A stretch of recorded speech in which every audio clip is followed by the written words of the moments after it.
আসসালামু আলাইকুম ওয়ারহমতুল্লাহি ওবরাকাতুহ। প্রিয় দর্শক শ্রোতা, আজ আমরা আশুরার রোজা এবং এর ফজিলত সম্পর্কে আলোচনা করব। আরবি বছরের প্রথম মাস মুহররম। ইসলামে গুরুত্বপূর্ণ মাসসমূহের মধ্যে এটি অন্যতম একটি মাস। আল্লাহ তাআলা পবিত্র কোরআনে সূরা তাওবার ৩৬ নম্বর আয়াতে ইরশাদ করেন, ইন্না ইদ্দাতাশ শুহুরি ইনদাল্লাহি 12 শাহরা ফি কিতাবিল্লাহি ইয়াওমা খালাকাস সামাওয়াতি ওয়াল আরদা মিনহা আরবাআতুন হুরুম। অর্থাৎ, নিশ্চয়ই আল্লাহ তাআলার নিকট মাসের সংখ্যা 12টি, তার মধ্য থেকে 4টি মাস অধিক সম্মানিত, আর মুহররম এর মধ্যে অন্যতম। সহিহ মুসলিমে 1163 নম্বর হাদিসে রাসূল সাল্লাল্লাহু আলাইহি ওয়াসাল্লাম ইরশাদ করেছেন, আফযলুস সিয়ামি বা'দা রমাদান শাহরুল্লাহিল মুহররম। অর্থাৎ, রমজানের পরে সবথেকে উত্তম রোজা হলো আল্লাহর মাস মুহররম মাসের রোজা।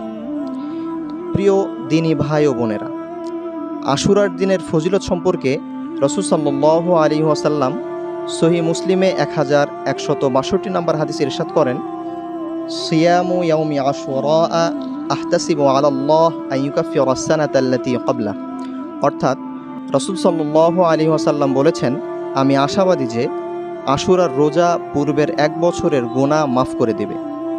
প্রিয় দিনী ভাই ও বোনেরা, আশুরার রোজা আমরা কিভাবে রাখব, এ সম্পর্কে রাসূল সাল্লাল্লাহু আলাইহি ওয়াসাল্লাম সহিহ ইবনে খুজাইমার 2095 নম্বর হাদিসে ইরশাদ করেন, সুমু ইয়াউমা আশুরা ওয়া খালিফুল ইয়াহুদা সুমু ক্বাবলাহু ইয়াওমান আও বা'দাহু ইয়াওমান।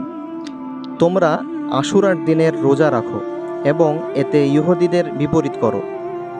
আশুরার একদিন আগে অথবা একদিন পরে মিলিয়ে রোজা রাখো, অর্থাৎ 9-10 অথবা 10-11 তারিখে রোজা রাখো।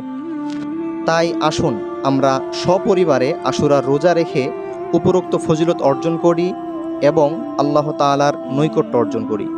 সবাই ভালো থাকুন, সুস্থ থাকুন, নিরাপদে থাকুন। আসসালামু আলাইকুম ওয়া রাহমাতুল্লাহি ওয়া বারাকাতুহু।